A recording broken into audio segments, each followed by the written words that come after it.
విశాఖపట్నం వెంకటేశ్వర గుడికి వచ్చాం. మా అక్క నేను మెట్ల మార్గం మీద వెళ్తున్నాం. హాయ్ అండి. ఇప్పుడు మీరు చూస్తున్నారు శ్రీ వెంకటేశ్వర స్వామి టెంపుల్ విశాఖపట్నం టీటీడీ. ఇది మనకు విశాఖపట్నంలో ఋషికొండ దగ్గర ఈ గుడి అనేది కన్స్ట్రక్షన్ చేశారు.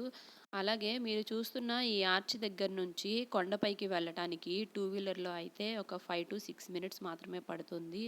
ఎక్కువ దూరం అయితే ఏం కాదండి. అందుకే చాలామంది జనం కూడా ఇక్కడ నడుచుకుంటూ కూడా ఈ వేలో వెళ్తున్నారు. నడిచిన వాళ్ళకైతే ఒక 15 మినిట్స్ అలా పడుతుంది. ఈ గుడి దగ్గర నుంచి చూసినట్లయితే ఋషికొండ బీచ్, అలాగే ఋషికొండ నుంచి మనకు కనిపించే ఈ కొండలు అనేవి చాలా ఆహ్లాదకరంగా కనిపిస్తాయి. ఈ వ్యూ వచ్చేసరికి చూస్తున్నారు కదా, బీచ్ అంతా చాలా ప్రశాంతంగా ఇక్కడ నుంచి అయితే కనిపిస్తుంది.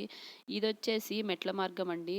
మనకు టీటీడీలో కనిపిస్తున్నట్లుగానే శంకు చక్రాలను కూడా ఎంతో అందంగా ఇక్కడ రెడీ చేసి పెట్టారు. నెక్స్ట్ మా పిల్లలు వచ్చి నడుచుకుంటూ వస్తున్నారు కదా, ఈ స్టెప్స్ ఎన్ని ఉన్నాయి అనేది కౌంట్ చేయమని చెప్పాను.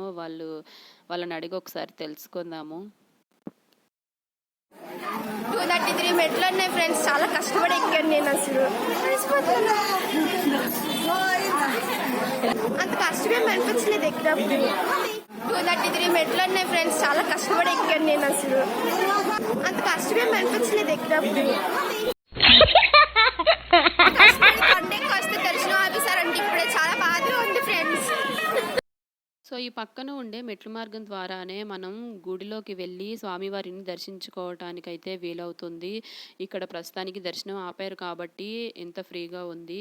ఇకపోతే చూడండి, జనం అయితే ఎంత క్రౌడ్ ఎక్కువ ఉందంటే ఈరోజు అంతే ఫ్రీగా దర్శనం అయ్యేటట్లు ఈ టీటీడీ వాళ్ళు జాగ్రత్తలు అయితే వహిస్తున్నారు. ఇక చూస్తున్నారు కదా, ఎక్కడికక్కడ వీడియోస్ తీయకూడదు, ఫొటోస్ తీయకూడదు అని అయితే బోర్డ్స్ ఉన్నాయి. బట్ మనం అవన్నీ ఫాలో అయితే ఈ వీడియో అనేది పోస్ట్ చేయలేం కదా.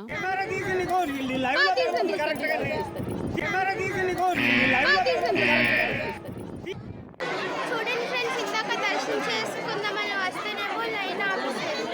మళ్ళీ పోలీసు వాళ్ళు అన్నారు, మీరు ఫోన్ తీస్తారా లేకపోతే ముందులో వేసారు అంటే మమ్మల్ని ఫోన్ తీసి హ్యాండ్ బ్యాగ్లో పెట్టేసింది. తర్వాత మళ్ళీ గుడిలోకి వెళ్ళండి, ఫోన్ తీసి గేమ్ లాంచ్ చేసి చూడండి ఎంత రష్గా ఉందో.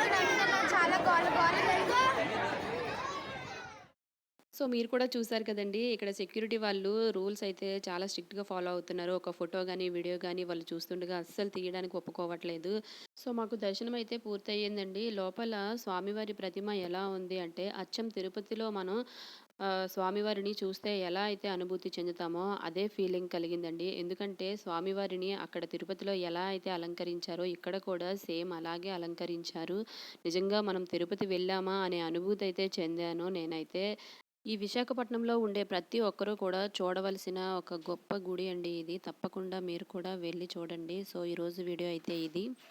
మాకు దర్శనం మొత్తం అయ్యేసరికి ఈవినింగ్ 4 అయ్యిందండి. ఫ్రెండ్స్, గుడిలో దర్శనం అంతా చేసుకొని ఇప్పుడు అన్నం తినడానికి వచ్చాము. లంచ్ టైం అయింది కదా. రెస్టారెంట్స్లోనే మీల్స్ అన్నీ అయిపోయాయి అంటే ఇప్పుడు